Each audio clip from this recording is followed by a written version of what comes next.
Saya sering sekali mendapatkan pertanyaan seperti ini.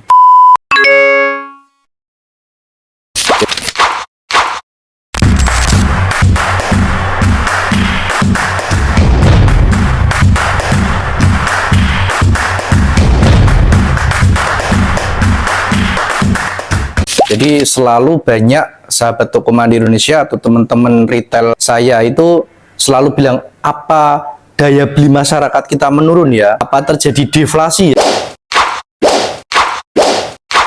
Prinsipnya kita harus membaca data bahwa penurunan omset itu kan kita harus lihat penurunannya itu adalah jumlah orang yang datang ke toko kita itu menurun atau rata-rata belanjanya yang turun. Kita harus lihat dulu ya, jangan langsung adjustment bahwa daya belanjanya berkurang. Kenapa begitu? Karena faktanya banyak toko juga yang omsetnya naik ya. Pengalaman saya dulu di retail, ketika ada toko yang turun juga ada toko yang naik, begitu terus. Jadi kalau misalkan memang ada deflasi, maka yang terjadi omset toko turun semua ya. Dan saya selalu melihat kondisi cabang gimana, kondisi nasional gimana, naik apa turun versus bulan lalu.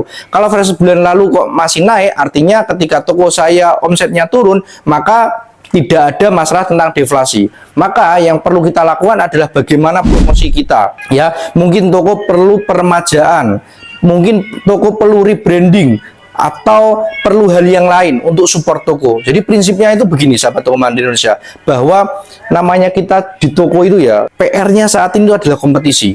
Bagaimana kita harus gigih menjaga kestabilan omset toko kita, itu memang sulit.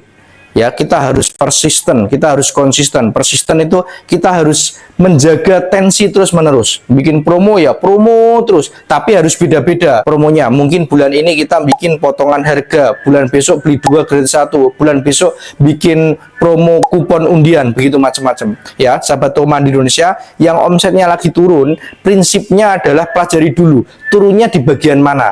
Jumlah orang yang datang atau jumlah belanjanya yang berkurang. Kalau jumlah belanjanya yang berkurang, dianalisa stok kita bagaimana, apakah banyak yang kosong.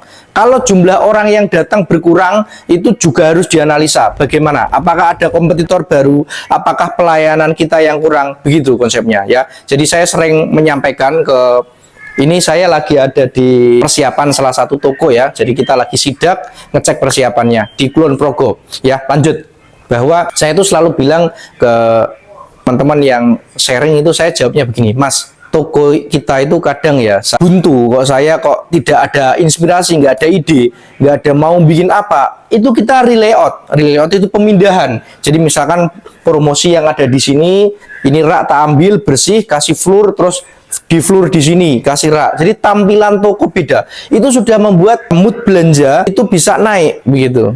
Ya, kalau orang misalkan ini, Mbak tulangnya di mana? Oh iya Pak, silakan saya antar sebelah sini. Begitu konsepnya. Jadi memindah-mindah barang begitu juga bisa membuat nilai value toko kita bisa naik. Begitu. Saya kadang melakukan itu. Kadang nggak masuk akal, tetapi ketika saya melakukan itu, faktanya naik. Begitu. Jadi tampilan toko kita ubah. Kadang misalkan di sini roti-roti, di sini promo kita sweet begitu.